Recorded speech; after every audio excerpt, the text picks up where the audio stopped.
Bonjour tout le monde, bonjour les amis ce matin. Mon nom est Sarto et je suis enseignant à Ottawa en 6e année, ça tombe bien. Donc on va animer un bel atelier ce matin et ça s'appelle le Canada dans la communauté mondiale. Donc j'espère que tu es prêt, j'espère que tu es prête à vivre cette belle aventure avec nous ce matin. Il fait jouer ce matin, j'espère que tu as pu écouter les deux belles chansons que j'ai partagées avec toi ce matin. C'est la chanson thème de notre organisation Eureka et la très belle chanson de Yves Duteuil, La langue de chez nous. Donc, pour ce matin, le titre de l'atelier, je l'ai dit tantôt, le Canada dans la communauté mondiale. Qu'est-ce que ça peut bien vouloir dire? Ben, c'est que le monde est une grande communauté et le Canada, notre beau pays, notre belle société très diversifiée, fait partie de cette belle communauté mondiale. Et pourquoi une communauté mondiale? Ben, c'est parce qu'il y a plusieurs activités, plusieurs enjeux. Ah ben tiens, c'est un très gros mot. Donc, on va partir de notre belle aventure avec ce mot. Un enjeu international, au pluriel enjeux internationaux, est une situation ou un problème qui touche plusieurs pays en même temps et pour laquelle il faut trouver une solution. Donc, je viens de t'aider avec les réponses de notre premier chaos. Et les enjeux internationaux peuvent être de différentes natures ou de différents types. Es-tu prêt à jouer à notre premier chaos? Ben, si oui. Donc, je vais lancer le premier chaos. Donc, je vais afficher le PIN number dans la boîte de conversation questions-réponses. Comme ça, tu pourrais le voir. Et notre premier chaos commence très bientôt. Donne-moi juste une petite seconde afin que je partage mon écran ainsi que le PIN number. Es-tu prêt? Es-tu prête? C'est parti.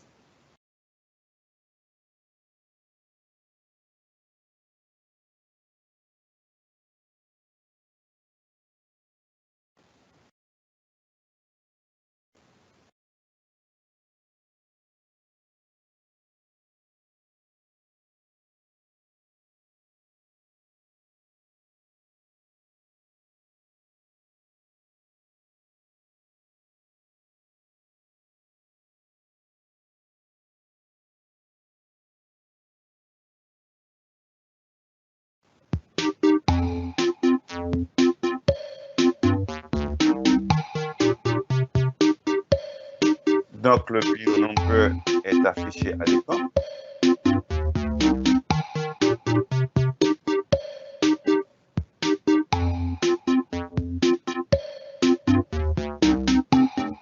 Je vais le poster aussi dans la boîte de conversation questions et réponses.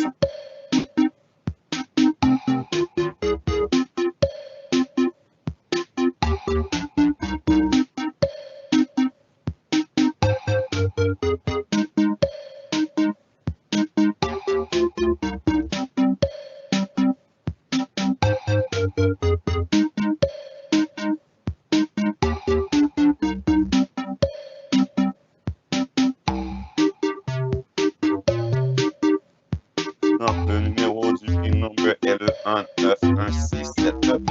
On est déjà rendu à une quinzaine de participants.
chaos de ce matin, c'est le 1, 9,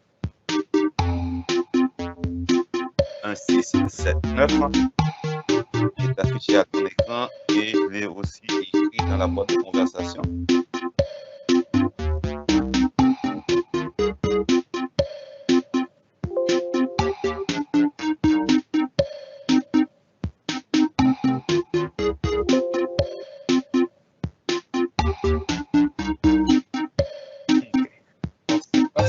Si tout le monde n'a pas eu la chance de entrer dans le jeu, parce que je suis un petit peu pressé par le temps, par les minutes qui filent à toute vitesse. Donc, je vais commencer dans, on va dire, dans une dizaine de secondes. Je compte à haut dans ma tête.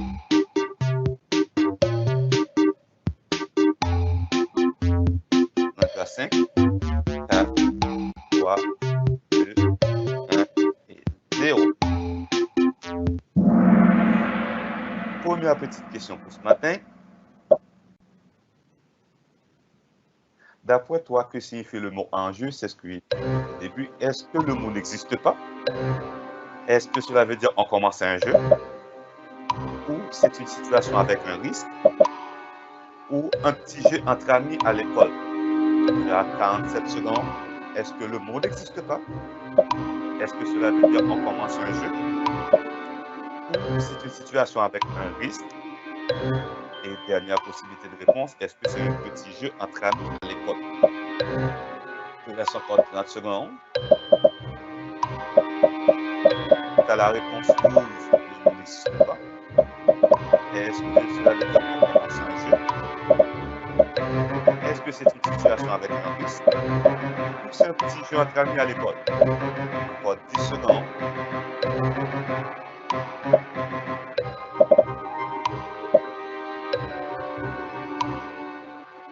3, 2.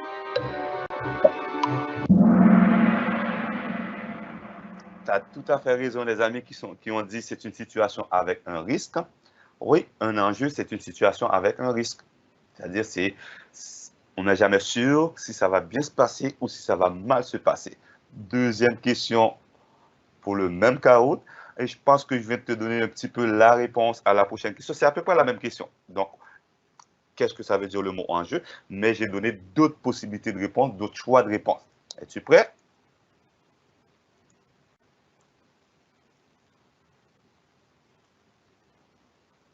Ça, c'est un vrai ou faux. Un enjeu, est-ce que c'est une situation qui peut bien ou mal venir? Est-ce que c'est vrai? Est-ce que c'est faux? Cette question fait moins de secondes que la dernière fois. Là, il nous reste déjà 15 secondes. Est-ce que tu es prêt?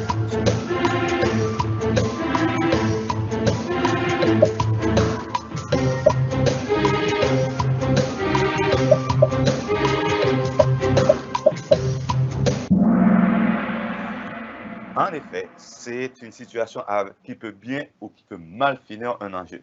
Et merci aux amis qui ont eu la chance de répondre. Donc, on va y aller avec la troisième et dernière question pour le premier chaos. C'est exactement la même question, mais là encore, j'ai donné d'autres possibilités de réponse pour te permettre de mieux comprendre le mot enjeu parce que ça va tourner pas mal autour de ce mot et les prochaines minutes et de l'atelier. C'est parti.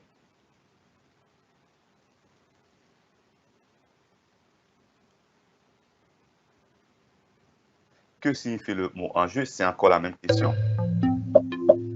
Est-ce que le terme en français pour time out au basket?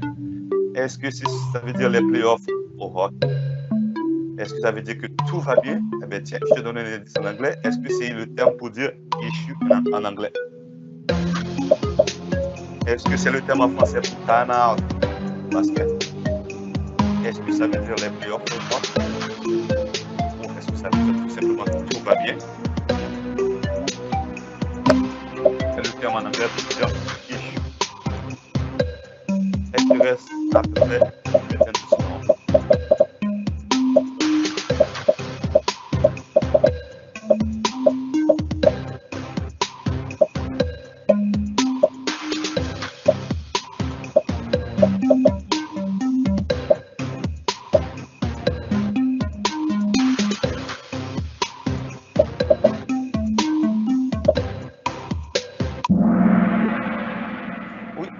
c'est exactement cela. Donc, c'est le terme en anglais pour dire issue, c'est un enjeu. Là, je vais arrêter de partager l'écran de mon Kahoot. Je vais revenir à mon diapo de tantôt. Donne-moi juste une petite seconde.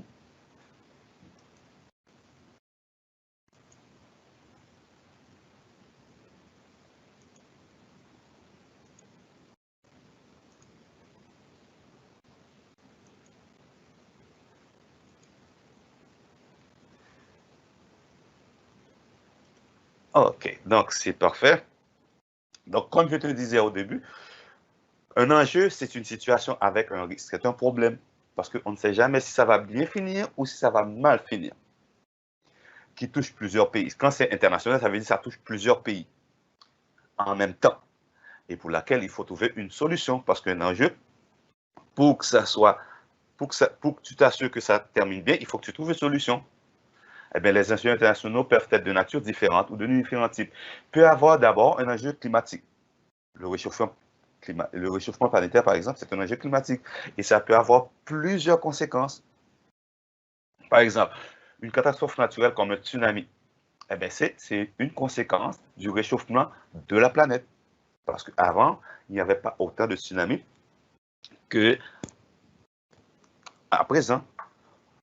Donc, ça peut affecter plusieurs pays. Un tsunami, quand le niveau de la mer monte et que ça touche un pays, ça peut toucher d'autres pays voisins. Donc, c'est un enjeu climatique. Il peut y avoir aussi un enjeu migratoire, c'est-à-dire les réfugiés. Disons qu'il y a deux pays qui sont en guerre.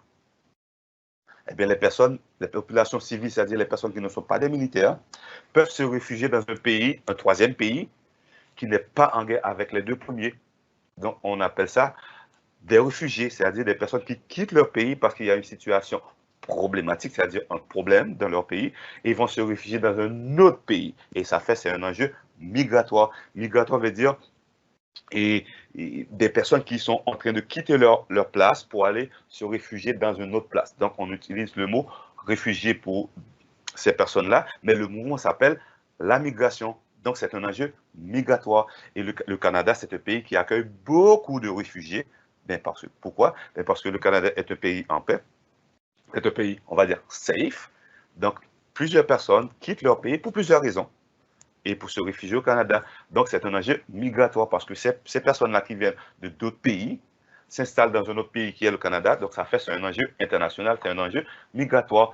Ça peut être un enjeu économique aussi. Une crise économique, quand il y a un crash au niveau mondial, plusieurs entreprises sont en train de fermer, mais ça peut affecter plusieurs pays en même temps. Donc, ce qui fait que c'est une crise économique, c'est un enjeu économique, mais c'est un enjeu international parce que ça peut avoir des conséquences dans plusieurs pays en même temps. Et le dernier enjeu dont je veux parler ce matin, c'est un enjeu sanitaire. Une pandémie, c'est une maladie qui se propage dans plusieurs pays et en même temps. Mais le COVID-19, par exemple, c'est un très, très bel exemple d'enjeu sanitaire, puisque le monde entier, il n'y a pas un coin de pays, il n'y a pas une place dans le monde qui ne soit pas touché, affecté par la pandémie, le COVID-19. Il peut y avoir des pays qui sont plus touchés, des places qui sont plus touchées que d'autres, mais c'est tout le monde entier qui est affecté par cette pandémie-là. C'est un enjeu international, c'est un enjeu sanitaire. Mais ce qui est important, des enjeux peuvent être à la fois de plusieurs natures ou plusieurs types. Un enjeu sanitaire, par exemple, peut être un enjeu économique aussi. Si la situation sanitaire comme le COVID-19 fait que les entreprises sont fermées, les personnes ne peuvent pas aller travailler, ça fait un enjeu économique aussi. Donc, un enjeu migratoire aussi peut être un enjeu économique. Quand plusieurs personnes arrivent dans un pays, il faut les nourrir, il faut et les amener à l'hôpital, ça peut être à la fois une crise migratoire et une crise économique. Donc, un enjeu économique, un enjeu migratoire. Donc, es-tu prêt pour faire un petit retour sur ce que je viens de dire, c'est-à-dire par rapport aux enjeux et aux différents types d'enjeux? On va jouer à notre deuxième Kahoot. Donc, tu vas utiliser le pin number pour entrer dans le Kahoot. Mais je vais te poser d'abord les questions parce que les questions peuvent apparaître pas dans cet ordre qui est sur mon diapo. Donc, d'abord, est-ce qu'un tremblement de terre qui a déclenché un tsunami, et c'est une vraie histoire, en Indonésie, dans plusieurs autres pays de la région? Est-ce que c'est un enjeu économique, enjeu climatique et économique, enjeu migratoire et enjeu climatique et sanitaire? N'écoute pas la réponse. Je vais lire toutes les questions. Enfin, il y a juste 2 questions. Et comme ça, tu vas pouvoir jouer au chaos. Deuxième question, 2 pays sont entrés dans un conflit violent et armé, c'est-à-dire en guerre. Les personnes d'un village à la frontière des 2 pays ont dû être déplacées dans un 3e pays et sont allés vivre sous des tentes, pas d'eau, pas de nourriture et pas de soins sanitaires ni d'hygiène. Est-ce que c'est un enjeu climatique, enjeu migratoire et sanitaire, enjeu économique climatique ou un enjeu économique? Donc, ça va être ces 2 questions-là, peut-être pas dans cet ordre-là, mais je vais reposer les questions.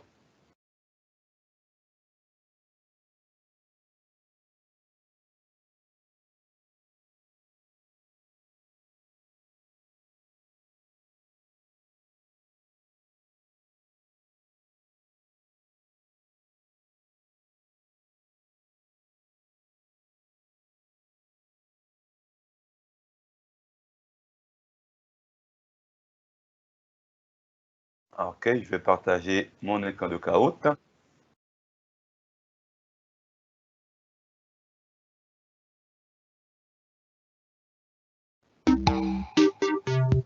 Donc, le numéro, c'est le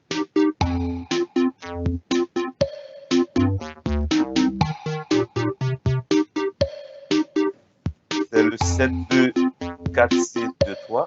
Je reprends 7-2-4-6-2-3.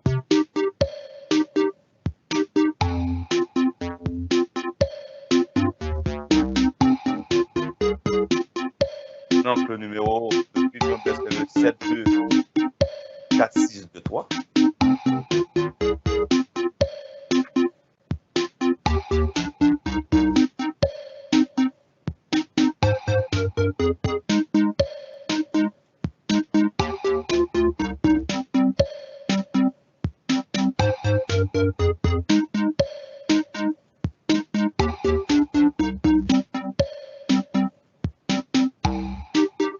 Je vais te laisser un peu de temps pour taper ton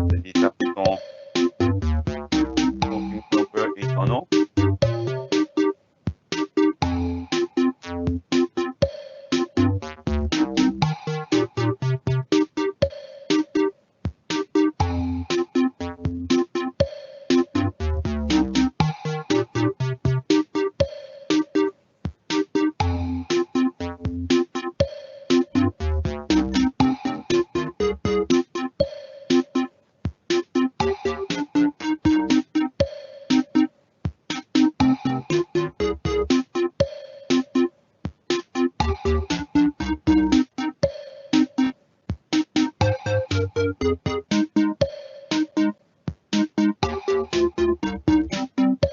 Laisse encore un petit peu de temps, dans une vingtaine de secondes.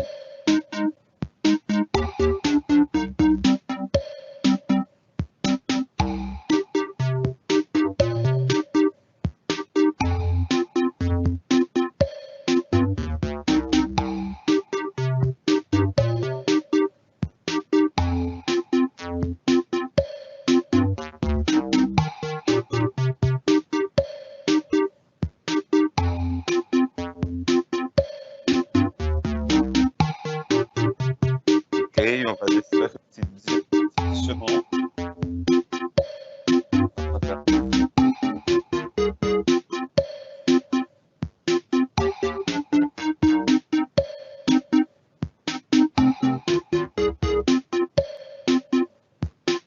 Encore 5 secondes.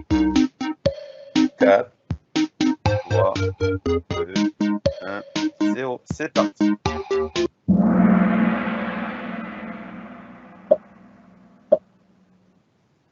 Première question. Un tremblement de terre a déclenché un tsunami en Indonésie et dans plusieurs autres pays de la région. D'après toi, est-ce que c'est un enjeu, ce sont des enjeux climatiques et sanitaires? Est-ce que c'est juste un enjeu économique? Ou ce sont des enjeux climatiques et économiques? Ou c'est juste un enjeu migratoire? Cela, je t'avais laissé 90 secondes. Et est-ce que un tsunami en Indonésie et dans plusieurs autres pays en Asie de la région, est-ce que c'est juste un enjeu économique, juste un enjeu migratoire, ou c'est à la fois des enjeux climatiques et sanitaires, ou des enjeux climatiques et économiques?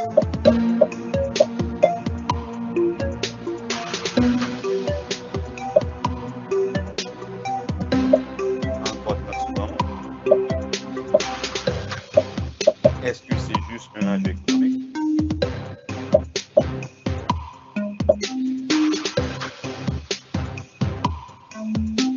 Ou c'est juste un enjeu migratoire?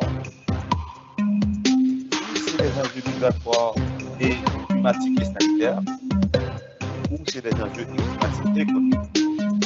Encore 7 secondes, on va avoir la réponse.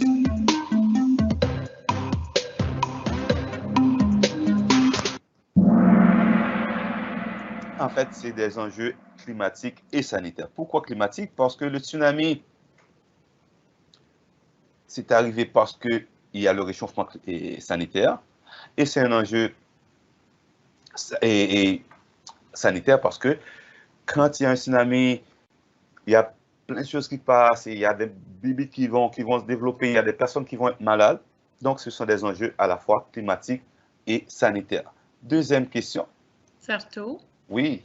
est-ce que tu peux diminuer la musique ou l'enlever complètement parce que les élèves ont tendance à dire qu'ils n'entendent pas bien, hein? Puis c'est vrai que la musique est forte sur le Kahoot.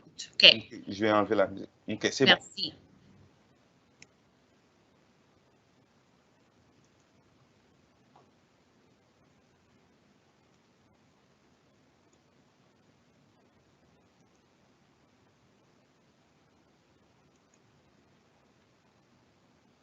Deuxième question. Deux pays sont en guerre et des personnes civiles doivent vivre sous des tentes et sans soins d'hygiène. Est-ce que c'est un enjeu climatique? Est-ce que c'est un enjeu économique? Ou c'est des enjeux économiques et sanitaires? Ou des enjeux migratoires et sanitaires?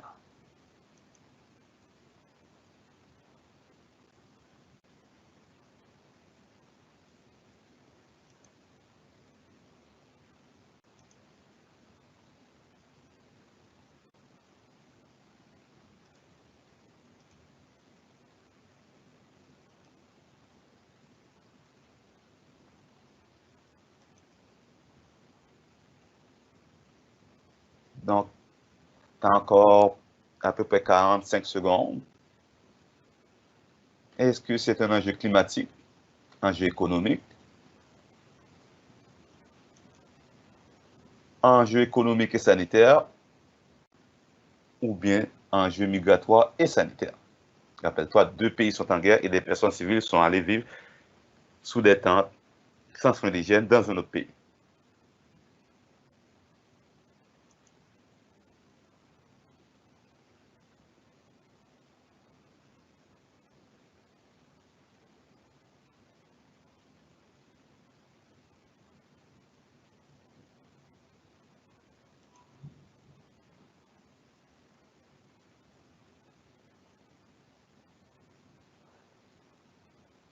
Exactement, la bonne réponse, c'est un enjeu migratoire et sanitaire parce que les gens ont dû être déplacés, quitter leur pays parce que ça ne va pas.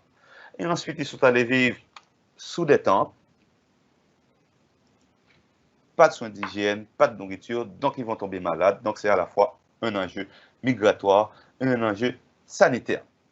Merci aux amis qui ont participé. Donc, je vais arrêter le partage de ma page Kahoot afin de mettre la page de mon diapo.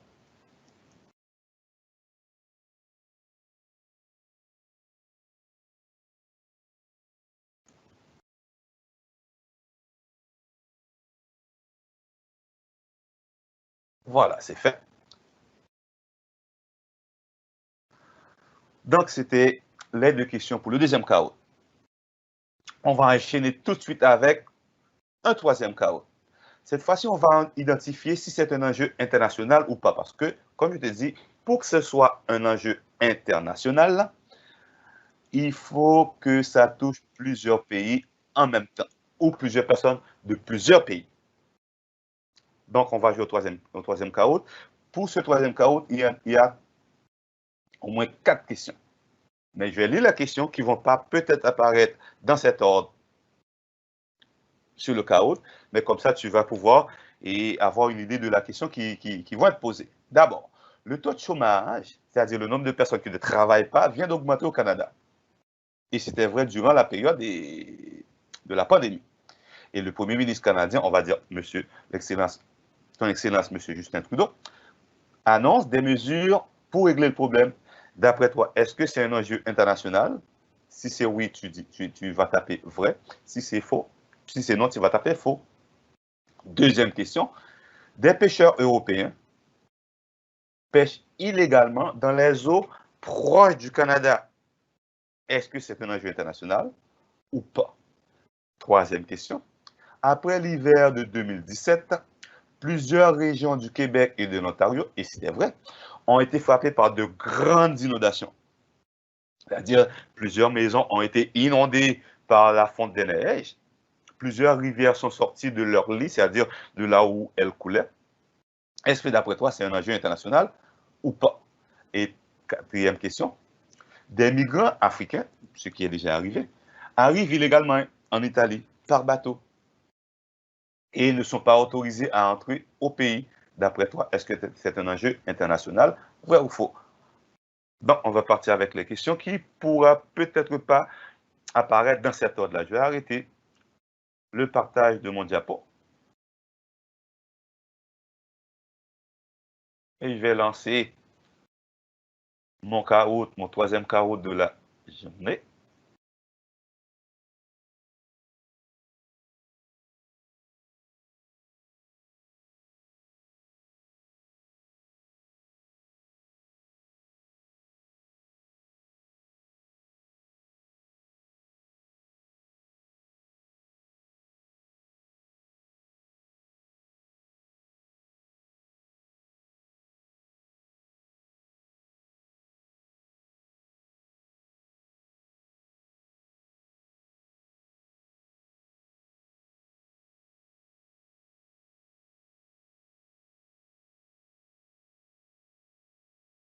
Donc, le PIN number, ça vient d'être diffusé, c'est le 955141.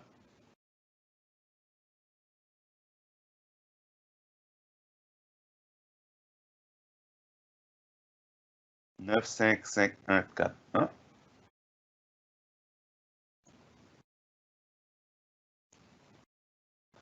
955141.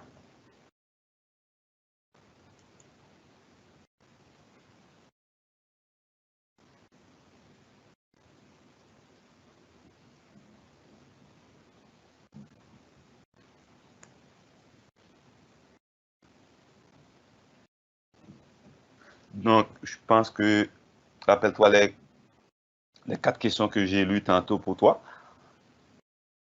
Elles ne vont probablement pas apparaître dans l'ordre que je les ai lues, parce que le chaos le fait randomly. Mais ça va être ces 4 questions que je viens de te lire. Donc, je vais te laisser encore du temps pour entrer le PIN number qui est le 955141. On a déjà 40 amis qui ont entré le PIN number. On est rendu à 41, 42. Je vais te laisser un petit peu plus de temps que pour les dernières fois.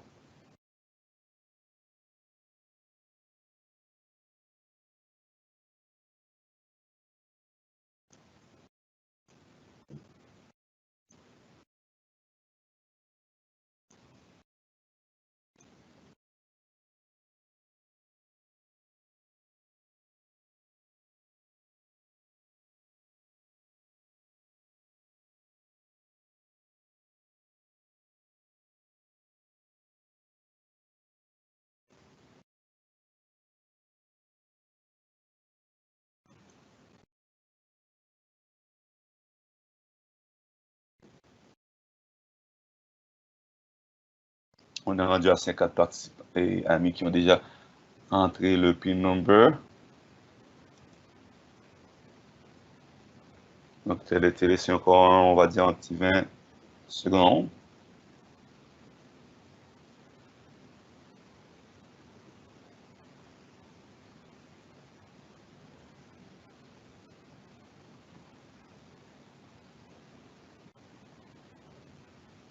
Encore une dizaine de secondes.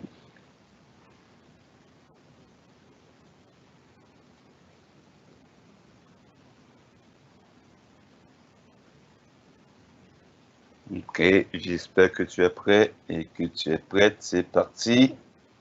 Première question.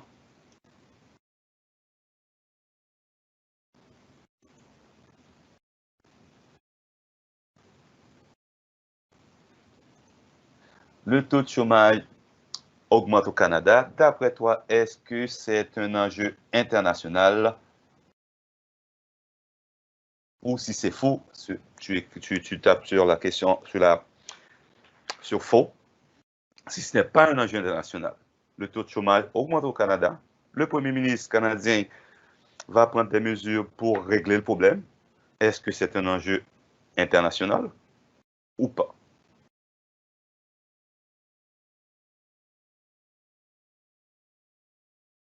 Est-ce que c'est un enjeu international? Encore 20 secondes.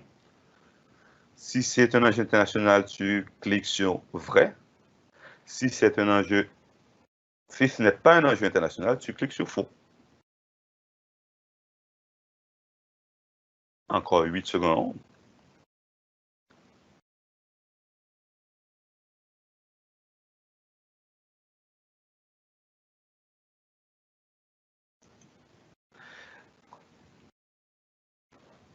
En fait, ce n'est pas un enjeu international puisque ça touche juste le Canada. Et le premier ministre canadien, ce qu'il va faire, il va prendre des mesures pour résoudre le problème pour les Canadiens.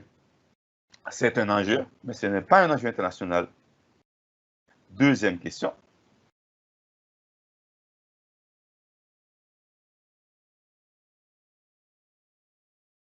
Encore un vrai ou faux, des pêcheurs européens pêchent illégalement dans les eaux, c'est-à-dire dans les mers qui sont autour du Canada. Est-ce que c'est un enjeu international? Si c'est un enjeu international, tu cliques sur le bleu, le vrai, faux. Et si ce n'est pas un enjeu international, tu cliques sur le false, le faux, c'est-à-dire que ce n'est pas un enjeu international.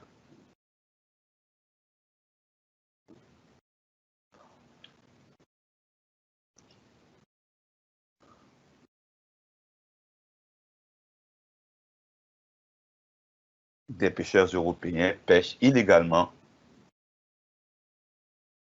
dans les mers, dans les océans, dans les eaux qui sont proches du Canada. Est-ce que d'après toi, c'est un enjeu international ou tout simplement ce n'est pas un enjeu international? Si c'est un enjeu international, ben, tu cliques sur le bleu, le vrai. Si ce n'est pas le cas, tu cliques sur le rouge, c'est-à-dire c'est faux. Il reste encore 5 secondes.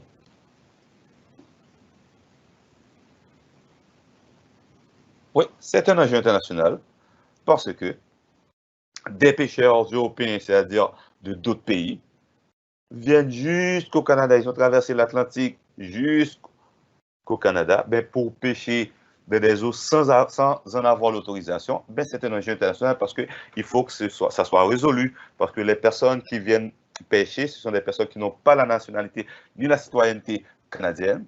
Ce sont les Européens. Ça peut venir de n'importe quel pays de l'Europe. Et qui viennent pêcher illégalement. J'ai bien noté illégalement, c'est-à-dire qu'ils n'ont pas le droit. C'est-à-dire qu'ils n'ont pas l'autorisation de pêcher dans les eaux. Et quand ça arrive, quand c'est un enjeu international, il faut que les pays se mettent ensemble pour trouver une solution au problème. C'est pour cette raison que c'est un enjeu international. Merci aux amis qui ont eu la chance de répondre assez vite. C'est parti, troisième question.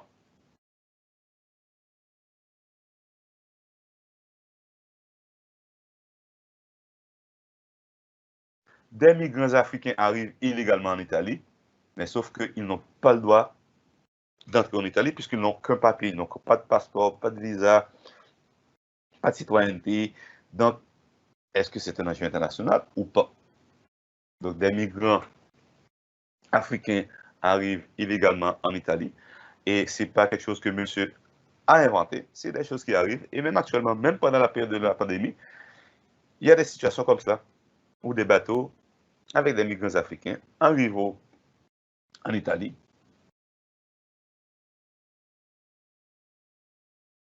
En effet, c'est un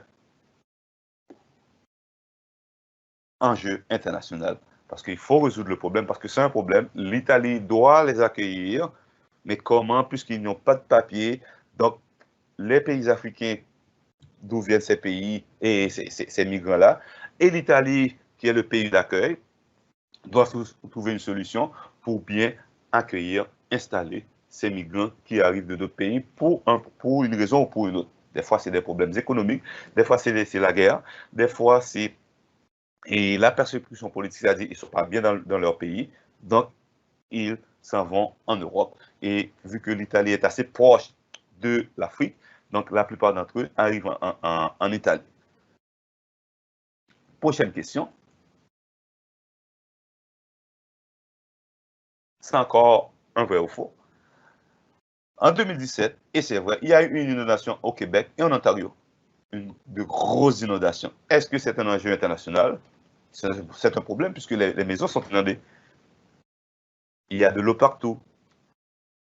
Les rivières sont sorties de leur lit, c'est-à-dire de là où elles coulent généralement. Est-ce que c'est un enjeu international? Ou c'est un enjeu, on va dire, national, c'est-à-dire quand on sait juste au Canada? N'oublie pas, c'est au Québec et en Ontario que les inondations ont eu lieu.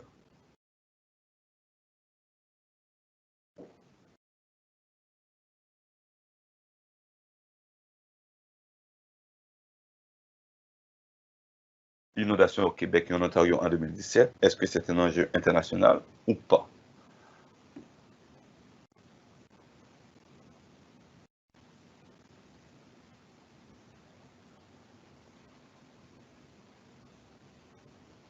Eh bien non, ce n'est pas un enjeu international, même si deux provinces ont été affectées, ont été touchées par des inondations, c'est-à-dire le Québec et l'Ontario, mais sauf que ces deux provinces-là font partie du même pays qui est le Canada. Ça ne concerne pas aucun autre pays. Si les inondations avaient affecté aussi les États-Unis, qui sont nos voisins du Sud, et qu'il fallait trouver un problème, une solution commune, là, ça aurait été un enjeu international, même si c'est juste deux pays, les États-Unis et le Canada. Mais sauf que les inondations en 2017, je ne sais pas si tu te rappelles, il y a 3 ans, 3 hivers, plusieurs maisons ont été inondées. Ce n'est pas juste les sous-sols, c'est quasiment toutes les maisons, toute la maison au complet. Et aussi, il y a plusieurs routes qui ont été coupées parce qu'il y avait de l'eau partout. Donc, c'est un enjeu national, juste qui concerne le Canada.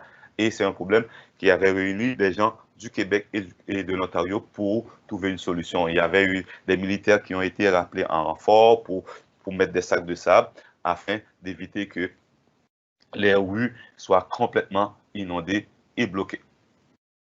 Merci, on va continuer. Je vais tout simplement arrêter mon caout et partager mon diapo.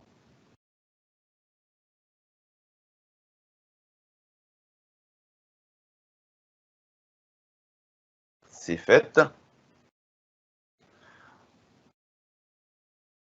Donc, on a bien joué au 3e caout. On continue. Maintenant, on va parler du Canada, particulièrement dans le monde. C'est un pays qui s'est engagé, c'est-à-dire qui a pris la décision de s'attaquer aux enjeux internationaux grâce à l'aide internationale. Qu'est-ce qu'il fait le Canada? Il donne aux autres pays, il fournit aux autres pays, qui sont moins riches surtout, de l'aide pour régler différents problèmes. Ça peut être un problème politique, ça peut être un problème de catastrophe naturelle. Eh bien, tiens, parlant de catastrophe naturelle, en 2010, en Haïti, le pays d'où je viens, où je suis né, il y a eu un très grand tremblement de terre sur l'échelle de Richter. C'est comme l'échelle de Richter, c'est le scale qu'on peut utiliser pour évaluer si un tremblement de terre est très fort ou moins fort. Donc, c'était sur une échelle de 10, c'était pas loin de 7, le niveau du tremblement de terre. Ça s'est passé en 2010 et plus précisément, c'était le 12 janvier 2010. il y a eu pas moins d'un demi-million de personnes, c'est-à-dire 500 000 personnes qui sont décédées malheureusement et ou gravement blessées. Et plusieurs maisons et immeubles se sont effondrés, collapsent complètement. Et le Canada a fourni, c'est-à-dire a donné son assistance à cette île de la Caraïbe parce que Haïti est sur une île et l'île se trouve dans la Caraïbe. À l'époque, comme tu peux le voir sur la photo, notre premier ministre de l'époque, son Excellence Stephen Harper, est allé en Haïti et il y avait des militaires avec lui, comme tu peux le voir ici, donc qui sont allés fournir de l'aide, de l'assistance à cette île de la Caraïbe parce que le pays était complètement dévasté, complètement détruit et plusieurs rues ont été bloquées, plusieurs maisons se sont effondrées et plusieurs personnes, malheureusement, sont décédées et gravement blessées. Et là, comme tu peux le voir sur l'image, ici, c'est un employé, un personnel médical de la Croix-Rouge canadienne qui donnait assistance à un enfant peut-être qui le nourrissait. D'après toi, là, et on ne va pas jouer au chaos tout de suite, tu vas peut-être taper ta réponse. D'après toi, quel type d'aide le Canada, un pays développé et très riche, a fourni à Haïti, un pays pauvre, après le tremblement de terre? Écris ta réponse dans la boîte de conversation. Quel type d'aide, d'après toi, que le Canada, ça peut être un mot ou deux, comme ça on va pouvoir en discuter. Donc, tu peux juste lancer un mot ou deux. Quel type d'aide que le Canada peut fournir au pays, Haïti? Quel type d'aide que le Canada peut-il fournir?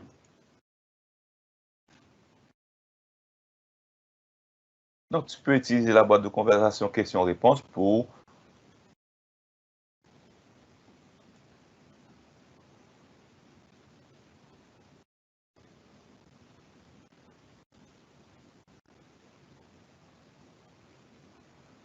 nous proposer tes réponses.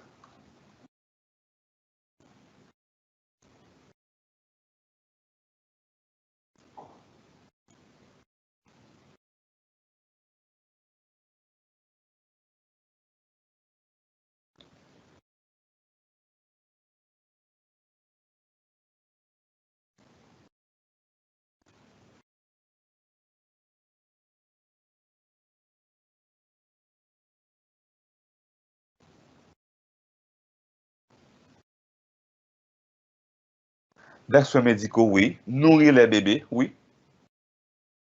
Merci Amélie, merci aux autres amis qui ont répondu. Ben, les différents types d'aides que le Canada pourrait donner au pays, ben, assistance médicale, de l'aide médicale, du personnel médical, en effet, est allé soigner, de l'assistance militaire, parce que des militaires sont allés nettoyer, non seulement nettoyer les rues, mais reconstruire aussi certaines maisons, et de l'assistance financière, puisque de l'argent était donné pour la reconstruction. En effet, donc, nourrir les bébés ici, des soins médicaux, de l'aide médicale. Oui, c'est ça. Donc, merci aux amis qui ont eu la chance d'y répondre.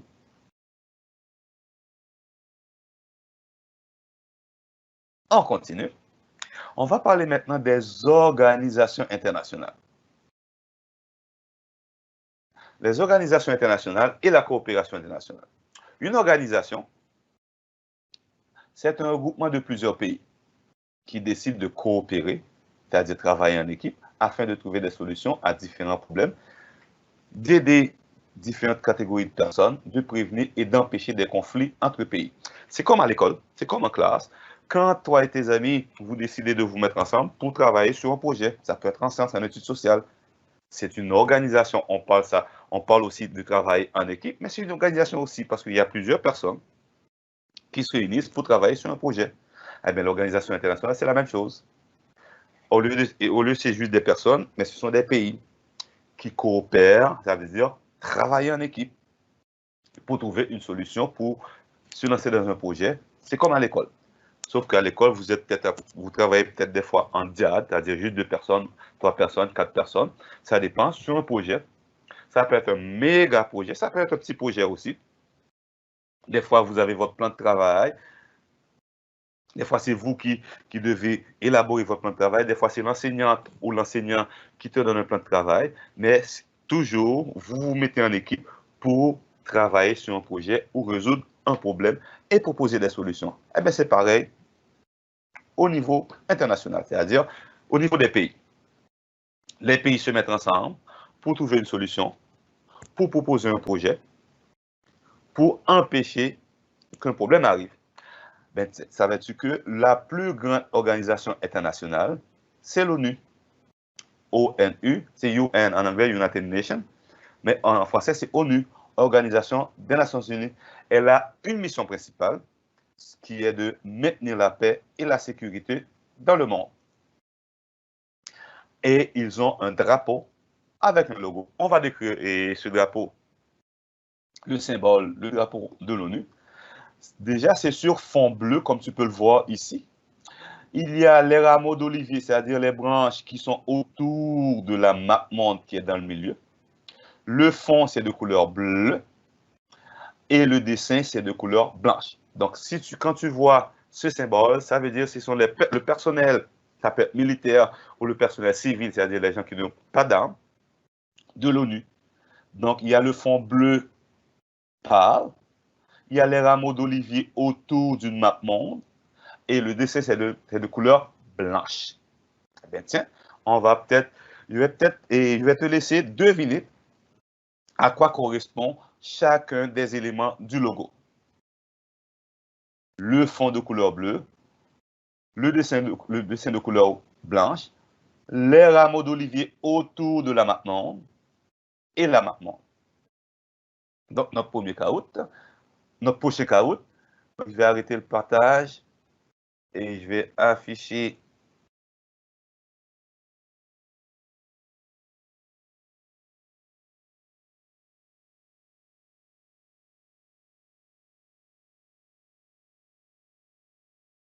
je vais partager mon prochain caout qui va porter sur justement le logo de l'ONU.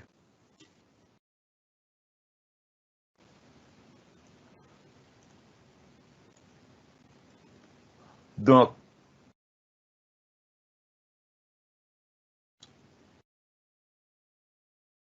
le PIN number, c'est le 1690. Donc, tu peux commencer à le taper pour entrer dans le prochain caout. Ça va tourner, ça va porter sur le logo de l'ONU. N'oublie pas le fond bleu, le dessin de couleur blanche, la map monde et le rameau d'olivier. C'est probablement pas des réponses que tu connais, mais tu vas essayer de deviner la bonne réponse aux questions. Donc, je vais te lire les questions avant que tu les aies. Donc, que représente d'après toi les rameaux d'olivier? Est-ce que c'est la richesse, l'unité, la paix ou la violence? Prochaine question, fais-toi-en pas, même si je les lis tout de suite. Donc, quand tu vas les avoir sur le caout, donc tu auras le temps de bien lire la question et d'afficher ta réponse. Pourquoi la couleur bleue? Qu'est-ce qu'elle représente? Est-ce qu'elle représente le ciel, la mer, la couleur du drapeau de la province du Québec ou l'ancienne couleur des Franco-Ontariens? Question C. Pourquoi la couleur blanche? Est-ce que c'est parce qu'elle représente la neige, la pureté et la paix, la lumière ou l'innocence? D'après toi, comment en appelle-t-on les militaires de l'ONU qui sont chargés de maintenir la sécurité et la paix dans une région en guerre? Est-ce que ce sont les casques blancs, les gardiens de la galaxie? Est-ce que ce sont les casques bleus ou c'est des Avengers? Donc, c'est parti. Donc, je vais te laisser le temps de rentrer dans le caout.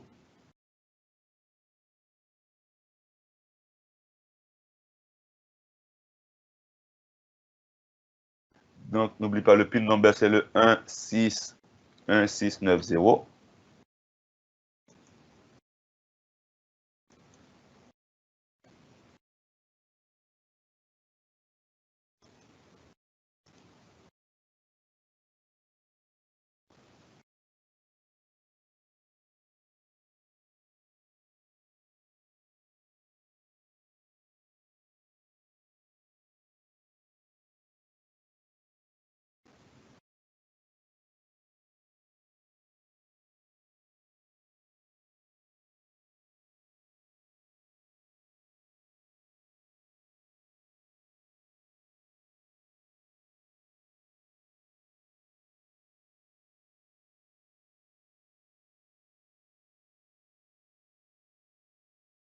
On va commencer bientôt. C'est parti.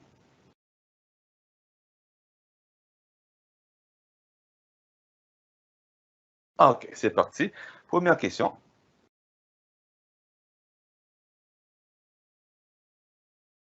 La couleur bleue représente, d'après toi, l'innocence, l'ancienne couleur des Franco-Ontariens, ou la couleur du drapeau de la province du Québec, le ciel,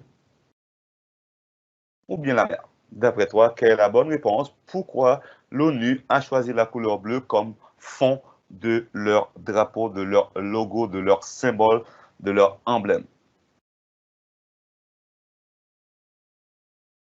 Pourquoi l'ONU a choisi la couleur bleue?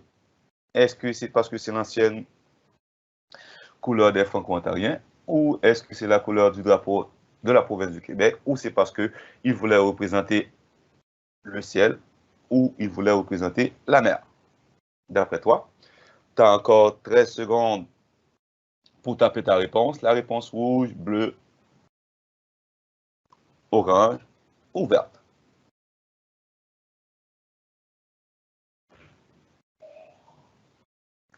Ben, la bonne réponse, c'était le ciel. L'ONU voulait représenter le ciel qui, partout dans le monde, il n'y a pas un pays qui ne soit pas couvert par le ciel. Donc, et le ciel, normalement, est représenté par la couleur bleue. Donc, c'est parce que l'ONU voulait représenter non pas la couleur de la province du Québec, non pas la mer, non pas l'ancienne couleur des Franco-Ontariens qui a toujours été verte et blanche. Donc, c'est parce que l'ONU voulait représenter le ciel. Prochaine question.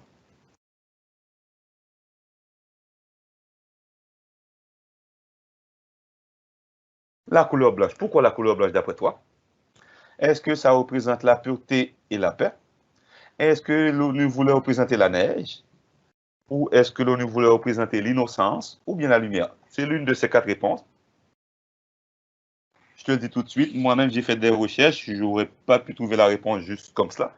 Est-ce que la réponse, la couleur blanche représente la pureté et la paix? Est-ce que c'est l'ONU voulait représenter, symboliser la neige, qui est blanche? Est-ce que l'ONU voulait symboliser l'innocence ou bien la lumière? D'après toi, quelle est la bonne réponse? Tu as encore 20 secondes pour taper ta réponse. Est-ce que c'est la pureté et la paix, la rouge, la neige, l'innocence ou la lumière?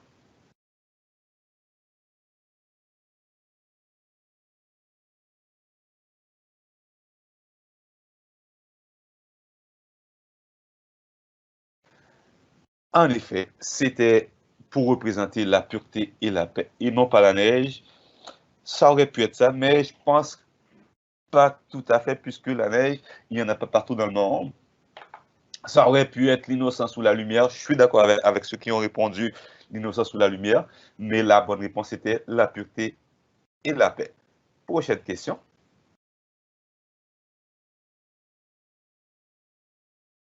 Les rameaux d'olivier, d'après toi, est-ce qu'ils représentent la violence, l'unité, la richesse ou bien la paix? D'après toi, les rameaux d'olivier qui sont autour de la map monde, est-ce qu'elles représentent, est-ce qu'elles symbolisent la violence, l'unité, la richesse ou bien la paix?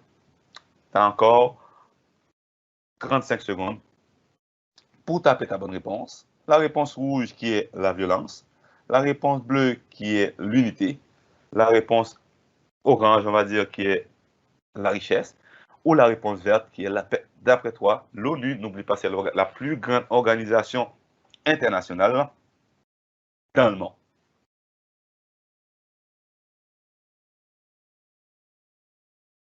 Est-ce qu'elle représente la paix, l'unité, la richesse ou la violence?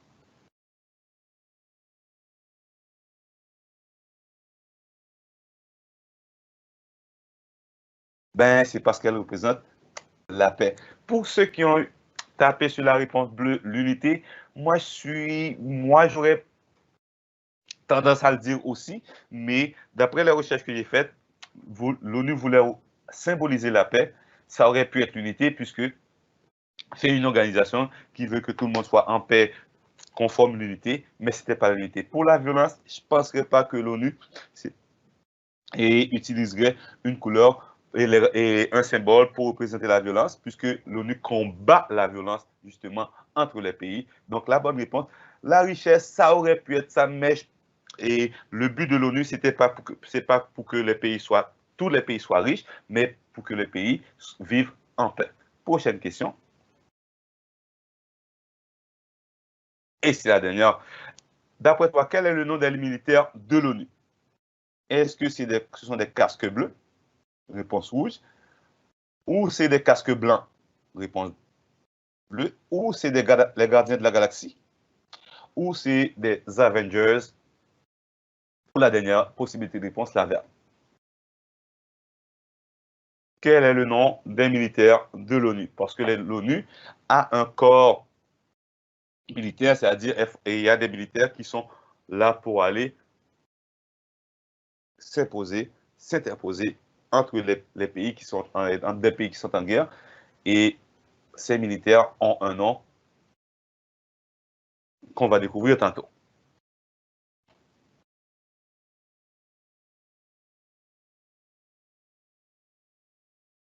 Est-ce que ce sont les casques blancs, les casques bleus, les gardiens de la galaxie ou les Avengers? Et la bonne réponse est, c'est les casques bleus. C'est les casques bleus. On les appelle les Blue Helmets en anglais. Donc, c'est des casques bleus. Donc, ce n'est pas les Avengers, ce n'est pas des gardiens de la galaxie. Ça aurait pu être des casques blancs, mais ça a toujours été des casques bleus. Et le bleu, c'est le même bleu que le bleu du logo du drapeau du drapeau de l'ONU. Là, je vois que ça l'achève. Il est exactement midi. Je vais juste terminer là-dessus. Il va prendre peut-être un petit 2-3 minutes. Si ça ne te dérange pas, je vais repartager mon diapo de tantôt. Voilà. Savais-tu que c'est Lester B. Pearson?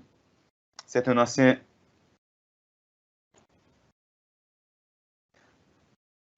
premier ministre canadien. Lester B. Pearson,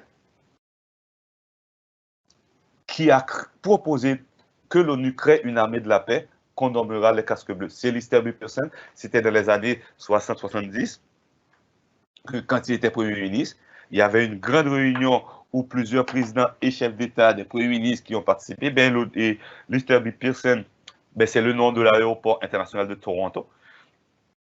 Donc, c'est lui qui a proposé que l'ONU crée une armée de paix, comme tu peux le voir sur l'image, et leurs casques sont exactement bleus, le bleu de la couleur de l'ONU. Donc, c'est ça. Donc, on continue. Donc, comme je t'ai dit, je vais prendre peut-être 2 petites minutes pour jouer à notre dernier caout. On va parler des 5 organisations, d'après nous, les 5 plus grandes organisations. Il y a, après l'ONU, il y a l'UNICEF, il y a l'OMC, il y a l'OMS, l'UNESCO et le PAM. Ce sont leurs noms. Ce sont des organisations internationales qui travaillent chacune dans un domaine différent, qui traitent d'un domaine particulier. On va essayer de deviner à quoi correspond, dans quel domaine travaille chacun des organisations internationales, des 5 organisations, l'UNICEF, l'OMC, l'OMS, l'UNESCO ou bien le PAM. Donc, si tu as le temps, donc on va jouer à notre dernier caout. Je vais juste lancer la page du dernier caout.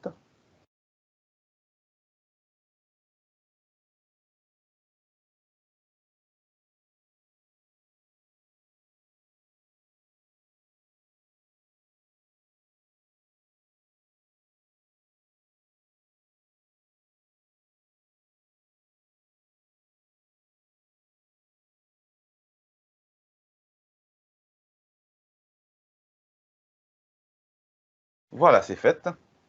Le PIN number, c'est le 802477.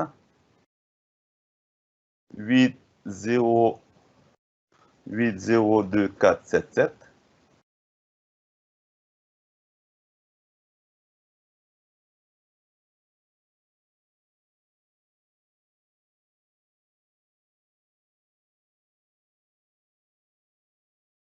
Donc, on va jouer sur les 5 organisations dont je t'ai parlé tantôt.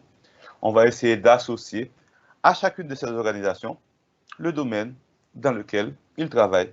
Donc, on a l'UNICEF, l'OMC, l'OMS, l'UNESCO et le PAM. PAM. Je sais que j'ai déjà pris 3 minutes de ton temps. Normalement, l'atelier devait terminer à midi. Il est déjà midi et 1 à mon horloge. Mais ce serait le fun que tu joues à ce dernier chaos avant qu'on quitte.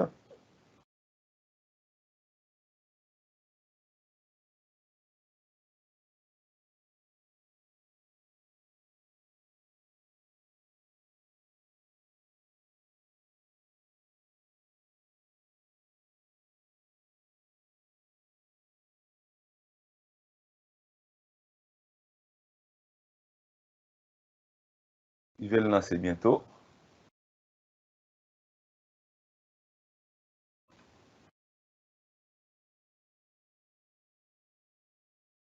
Ok, c'est parti. Je vais le lancer dans 10 secondes.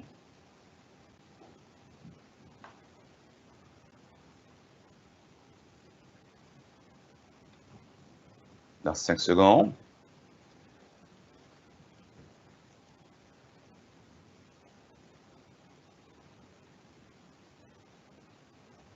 4.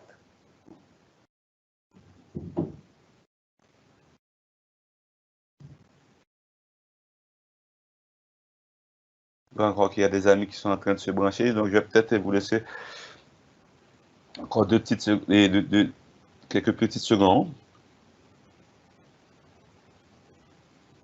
Ok, c'est parti. D'après toi, première question.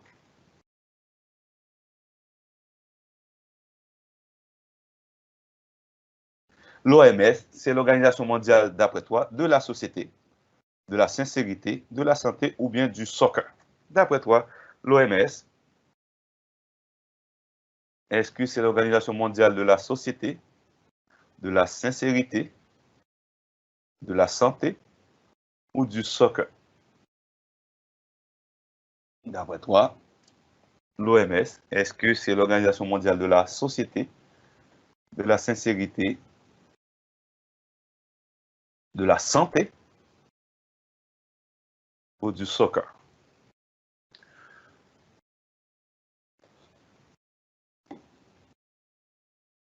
Encore une quinzaine de minutes pour ta réponse.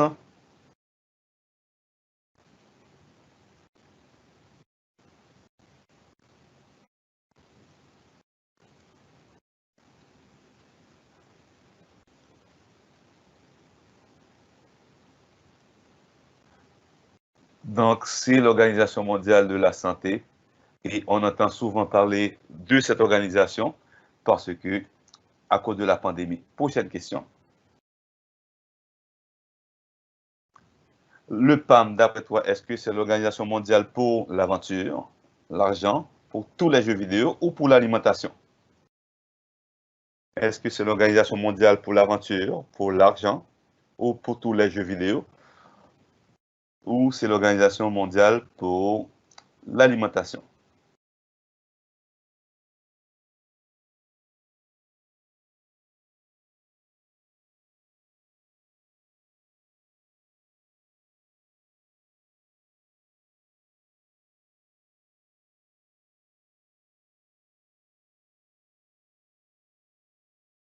Encore une vingtaine de secondes. Est-ce que le PAM, c'est l'Organisation internationale pour l'aventure, l'argent, tous les jeux vidéo ou l'alimentation? Oui, c'est l'Organisation mondiale pour l'alimentation. Sa job, c'est d'essayer de trouver à manger, surtout pour les pays qui n'en ont pas assez pour leur population. Troisième question, l'OMC, est-ce que d'après toi, c'est l'Organisation mondiale du cancer, du carnaval, du Canada ou du commerce? Est-ce que c'est l'Organisation mondiale du cancer, du carnaval, du Canada ou du commerce?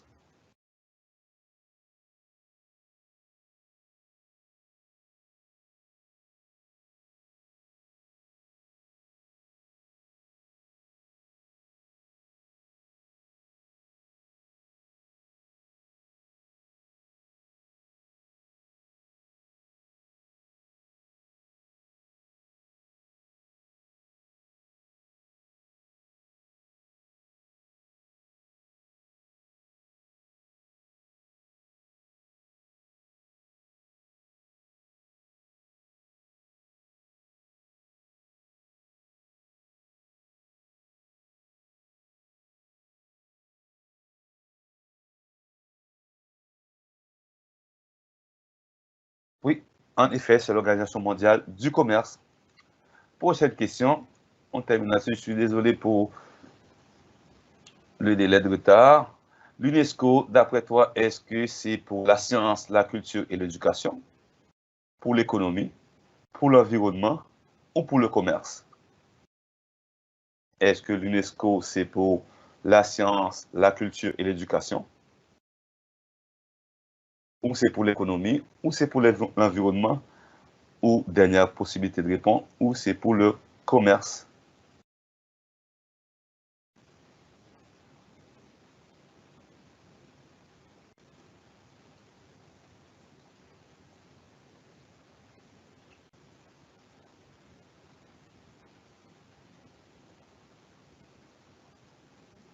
L'UNESCO, est-ce que c'est l'organisation pour la science, la culture et l'éducation, l'économie, l'environnement ou bien le commerce?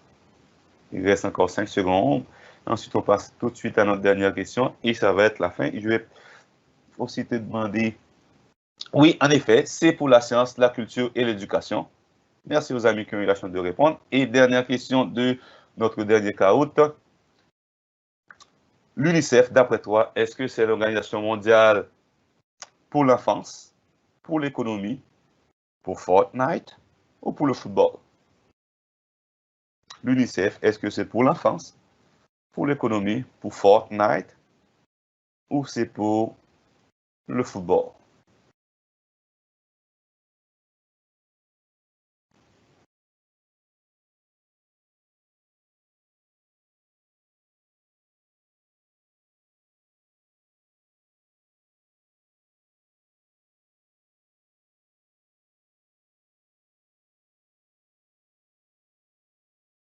Encore 20 secondes.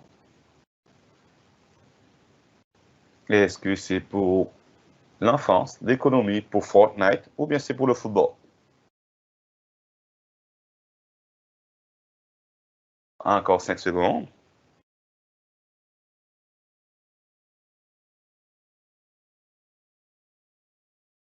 En effet, c'est l'organisation qui s'occupe du droit et des droits de l'enfance, de l'enfant. Et pour l'enfance, il travaille pour tout ce qui concerne les jeunes comme toi. Sur ce, je vais te dire un grand merci d'avoir participé à notre atelier de ce matin. Je vais juste afficher, t'envoyer le lien pour le sondage. Donc, je te remercie et j'apprécie énormément surtout ta participation à nos différents jeux. Donc, je te souhaite une très, très bonne journée et surtout un très, très bon début, un très bon début de semaine. Donc, comme on dit en français, soyez prudents et restez en santé. Merci.